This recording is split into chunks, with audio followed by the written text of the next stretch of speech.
తెలంగాణలో కేవలం పోలీసు రాజ్యం మాత్రమే నడుస్తుంది. ప్రత్యేకించి నల్గొండ జిల్లాలో ఇక్కడ ఉన్న మంత్రులు రైతులకు నీళ్లు ఇవ్వలేక, కరెంట్ ఇవ్వలేక, ఎరువులు ఇవ్వలేక, ప్రజల నుంచి వస్తున్న ప్రశ్నలకు సమాధానాలు చెప్పలేక కేవలం పోలీసులను అడ్డం పెట్టుకొని పరిపాలన చేస్తున్నారు. టీఆర్ఎస్ కార్యకర్తల పైన, నాయకుల పైన, సోషల్ మీడియా యాక్టివిస్టుల పైన, ఆఖరికి ఎవరైనా గ్రామంలో యూరియాలో లైన్లో నిలబడ్డ వాళ్ళని చూపిస్తూ ఒక వీడియో పెడితే కూడా పోలీసులను దూలి పిలిపించి అరెస్టులు చేయించి భయపెట్టించి రాజ్యాన్ని నడపాలనుకుంటున్నారు. ఇవాళ మా సూర్యాపేటలో కూడా సీనియర్ నాయకుడు, ఎక్స్ జడ్పీటీసీ, నిన్నటి వరకు కౌన్సిలరు, ఏకగ్రీవ కౌన్సిలర్, ఆయనంత సీనియర్ నాయకుడిని ఎవరో ఒక తాగుబోతు కాంప్లైంట్ ఇచ్చిండని చెప్పి మధ్యరాత్రి వచ్చి 10 మంది పైగా పోలీసులు మధ్యరాత్రి వచ్చి పట్టుకపోయి స్టేషన్లో ఇప్పడానికి పెట్టినారు.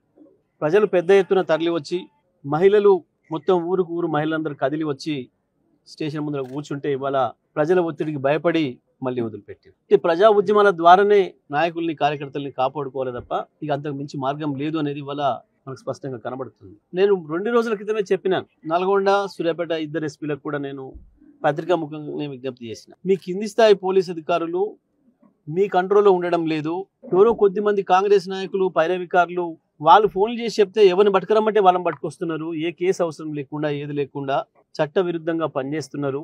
ఎస్పీలు ఇద్దరు కూడా అలర్ట్ కావాలి. మీరు నడపండి పోలీస్ వ్యవస్థను. ఎవరో గింత తోడు పైరవికారు, ఎవరో ఒక మండల పార్టీ అధ్యక్షుడు కాంగ్రెస్కు, లేకపోతే ఇంకో చిన్న చోట మోట నాయకుడు నడపడం కాదు. ప్రతిరోజు వాళ్ళది మిలాఖత్తు కలిసి కూర్చోవడం అనేది స్పష్టంగా కనబడుతుంది, ప్రజల కళ్ళ ముందు కనబడుతుంది. ఇది పోలీస్ వ్యవస్థ మీదనే నమ్మకాన్ని పోగొడుతుంది. ప్రజల్లో అబాస్ పాలవుతున్నారు మీరు అనే మాట నేను మొన్ననే చెప్పిన. ఇవాళ మన ఇది కనబడుతుంది మనకి. ఇవాళ సూర్యాపేటలో జరిగింది ఏదైతుందో రాష్ట్రం అంతటి కూడా ఇది జరుగుతుంది. పెద్ద ఎత్తున ప్రజలు తిరుగుబాటుకు వస్తారు. ప్రజలే స్టేషన్లను చుట్టుముట్టి వాళ్ళ నాయకులను వదిలిపించుకునే పరిస్థితి వస్తుంది. వాళ్ళ నాయకులను పోలీసుల నుంచి విడిపించుకునే పరిస్థితి వస్తుంది. నేను టీఆర్ఎస్ కార్యకర్తలకి, ప్రజలందరూ కూడా విజ్ఞప్తి చేస్తున్నా, ఇది ఒకటే మార్గం. ప్రజల ఒత్తిడితోనే వాళ్ళ మెడలు వంచాలి, ప్రభుత్వం మెడలు వంచాలి.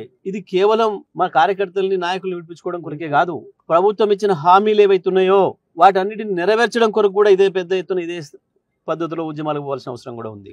సరిపోయింది, 2 ఏళ్ళు ఇచ్చిన సమయం ఈ ప్రభుత్వానికి. ఎంత కొత్త ప్రభుత్వం అయినా ఎవరికైనా 6 నెలలు ఇవ్వడమే ఎక్కువ. కేసీఆర్ విజ్ఞతకు నిదర్శనం ఇది. 2 సంవత్సరాల సమయం ఇచ్చినాం. 6 గ్యారెంటీల విషయంలో మీరు చేస్తున్న మోసాలు ఇక ఒక్కటొక్కటిగా మొదలు పెడతాం. మీరు ఎన్ని కేసులు పెడతారో, ఎంతమందిని జైల్లో పెడతారో తేల్చుకుంటాం. ఇవి కొత్త కావు మాకు. ఒక సందర్భం వస్తే పోలీసులు కూడా మిమ్మల్ని కాపాడలేరు కాంగ్రెస్ నాయకులు, అది కూడా చెప్తున్నా నేను. ప్రజలు ఉరికించడం మొదలు పెడితే సూర్యాపేటలో గతంలో ఒకసారి చూపించినాం, ఏమవుతుందో, ప్రజల తిరుగుబాటు ఎట్లా ఉంటుందో కూడా చూసిండ్రు. ఇంకా బుద్ధి తెచ్చుకోకుండా ఇదే పద్ధతుల్లో ఎట్లా కొనసాగిస్తామంటే తప్పకుండా మా పద్ధతులు మాకుంటాయి, మా ఎత్తుగడలు మాకుంటాయి. ప్రజల అండ ఉన్నప్పుడు మీరు ఈ చిల్లర చేష్టలతో, చిల్లర కేసులతో మమ్మల్ని భయపెట్టలేరు. ఇప్పటి కూడా నేను మళ్ళీ చెప్తా ఉన్నా, సూర్యాపేట ఎస్పీ గారు, ఇవాళ ప్రజలకు అంత పెద్ద ఎత్తున తరలి వస్తే వాస్తవం అర్థమైంది ఏం జరిగింది ఇక్కడ అని. ఒకవైపు గంజాయి తాగుబోతుల రాజ్యం ఎక్కువైంది, ఇష్టం వచ్చిన పద్ధతుల్లో ప్రవర్తిస్తున్నారు, దాంతో నేరాలు చేస్తున్నారు. వాటిని అదుపు చేయండి. మొదలు కాంగ్రెస్ నాయకులు చేస్తున్న దురాగతాలను ఆపండి. ప్రతిపక్ష నాయకులు ఎప్పుడు కూడా ఏం తప్పులు చేయరు, ప్రజల కొరకు పని చేయడం తప్ప. మీరు చేయాల్సిన పని చేయకుండా ఇంకొక పని చేస్తాము అంటే ప్రజలు చేయాల్సిన పని ప్రజలు చేస్తారు. నేను చెప్తున్నా, ఇప్పటికైనా సోషల్ మీడియా కార్యకర్తలని, సోషల్ మీడియాలో పోస్టులు పెట్టిన వాళ్ళని, సామాజిక సమస్యలపైన స్పందించిన వాళ్ళని భయపెట్టిస్తాం, స్టేషన్ పిలుస్తామంటే రారు. నేను ఇంకో మాట కూడా చెప్తున్నా, మీరు ఇట్లాగే ప్రవర్తిస్తే ఒకరు కూడా స్టేషన్ రారు. మీరు పిలిస్తే మీరు ఎంతమందిని పట్టుకపోతారో, 8,000 మందిని పట్టుకపోయి జైల్లో పెడతారో చూద్దాం.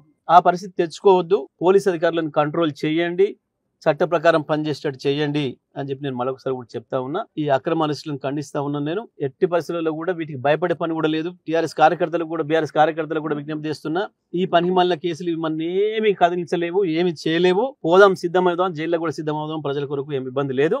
ఇగో ఇదే పద్ధతుల్లో జన సమీకరణతోనే, ప్రజల ఒత్తిడితోనే మనం మన నాయకులు కాపాడుకుందాం.